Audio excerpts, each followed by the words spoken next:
जय हिंद। मैं अनुपंत स्वागत करता हूं आपका मिस फायर के इस नए एपिसोड में। आज हम बात करेंगे देश विदेश में चल रही लड़ाइयों की। जी हां, इस दौर में भी कई सारी लड़ाइयां चल रही हैं। एक और अमेरिका के प्रेसिडेंट चाइना से लड़ रहे हैं। चाइना कोरोना से लड़ने की बात कर रहा है।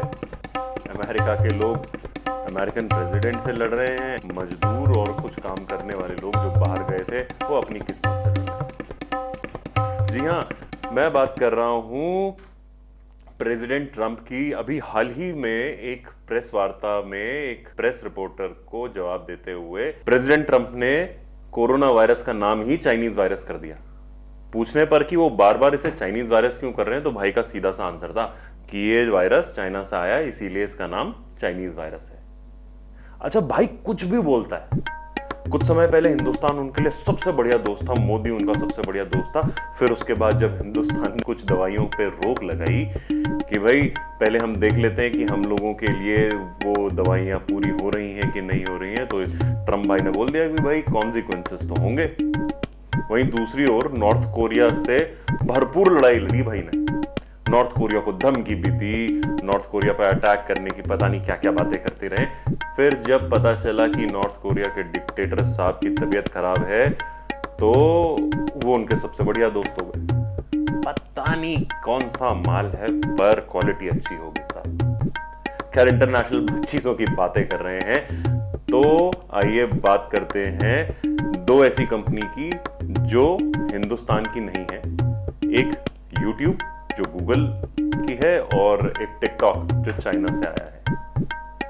दोनों ही हिंदुस्तान की कंपनियां नहीं हैं, लेकिन इन दोनों के वॉर में सबसे ज्यादा लड़ने वाले योद्धा हिंदुस्तान के हैं। अभी हाल ही में टिकटॉक के लोगों ने यूट्यूब वालों पर इल्जाम लगाया कि भाई तुम हमारा कंटेंट चुराते हो। मुझे लगता है कि ये यूट्यूब वालों के लिए बड़ी शर्म की बात है कि अगर उन्हें टिकटॉक वालों से ऐसी बातें सुननी पड़े। जी हां, मैं ज्यादा टिकटॉक नहीं देखता हूं, लेकिन फेसबुक वगैरह पर जितना मैंने टिकटॉक वालों की हरकतें देखी हैं, मुझे लगता है कि जिस प्रकार उनका कंटेंट बनाने में उदय हो रहा है वो दिन ज्यादा दूर नहीं है जिस दिन वो पॉटी करने के स्टाइल को भी वीडियो पे ले आएंगे। पॉटी की बात से याद आया कि अभी हाल ही फिलहाल प्रियंका गांधी जी की मेहनत पर उनके ही कार्यकर्ताओं ने कर दी। प्रियंका गांधी जी ने, जो बेचारगी में लोग हैं, जो अलग स्टेट्स से अपने स्टेट्स में आ रहे हैं, जिनके पास बसों का किराया नहीं है, खानों का किराया नहीं है, रास्ते में पैदल काफी भीड़ चली आ रही है, उनकी मदद के लिए यूपी सरकार से कहा कि हम आपको 1000 बसेस प्रोवाइड कराएंगे। और उसके बाद वे अपने अलग अलग बयानों से सरकार पर वार करती रही कि भाई तुम हमारी बसों का इस्तेमाल नहीं कर रहे हो। जब इन बसों का नंबर जांचा गया तो पता चला इनमें से कई सारी नंबर तो स्कूटर्स के हैं, ऑटो के हैं और एम्बुलेंसेस के हैं। और बाकी की बची बसेस में से कई सारी बसेस राजस्थान परिवहन की हैं। अब बात यह उठती है कि चलिए ऑटो एम्बुलेंस को एक बार को छोड़ भी दें, तो राजस्थान परिवहन की बसेस उस समय कहां नदारद थी जब यही यूपी के लड़के कोटा में फंसे थे। ये बसेस तब कहां नदारद थी जब राजस्थान के ही मजदूर अलग अलग स्टेट्स में फंसे थे। लेकिन आज प्रियंका गांधी को यह एहसास हो रहा होगा कि उनके भाई को कैसा लगता था जब उनके कार्यकर्ता लाखों की भीड़ का वायदा करके उनकी स्पीच के समय केवल 50 या 60 लोग लेके आते थे। वो सारा पैसा कहां जाता था, कैसे जाता था, उसकी जवाबदेही शायद आज प्रियंका गांधी को भी नहीं मिल रही होगी। अच्छा, जब हम ये बात कर रहे थे तो मेरे दोस्तों ने मुझसे पूछा कि प्रियंका गांधी ने केवल यूपी को ही क्यों चुना, उसके बगल में उत्तराखंड को काहे नहीं चुना। तो बाकी के दोस्तों ने उनको बताया कि देखिए, उत्तर प्रदेश में लोगों को बेवकूफ बनाने के लिए विपक्ष काम कर रहा है। उत्तराखंड में यह काम सीएम साहब बखूबी निभा रहे हैं। इसी लड़ाई के साथ एक और लड़ाई जुड़ चुकी है। अब कुछ लोग अपनी किस्मत से लड़ रहे हैं। जी हां, सड़क पे आने वाले मजदूरों के अलावा कई हिंदुस्तानी भाई बहन ऐसे हैं जो विदेशों में जाके फंसे हैं। मैंने कई आर्टिकल्स पढ़े, न्यूज़पेपर्स में ये लिखा गया कि बाहर से तो हिंदुस्तान में लाने के लिए वंदे भारत प्रोग्राम चलाया गया है, लेकिन गरीबों का क्या।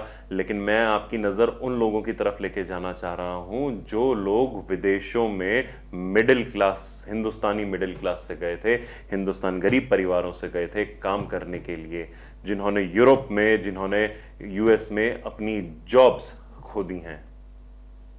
ये लोग कुछ बहुत ही ज्यादा पैसा नहीं कमा रहे थे, कुछ तो अभी हाल ही फिलहाल में गए थे। कुछ लोग रशिया में हैं, कुछ लोग यूरोप में हैं, कुछ लोग ऑस्ट्रेलिया में हैं, कुछ लोग अलग अलग देशों में फंसे हुए हैं।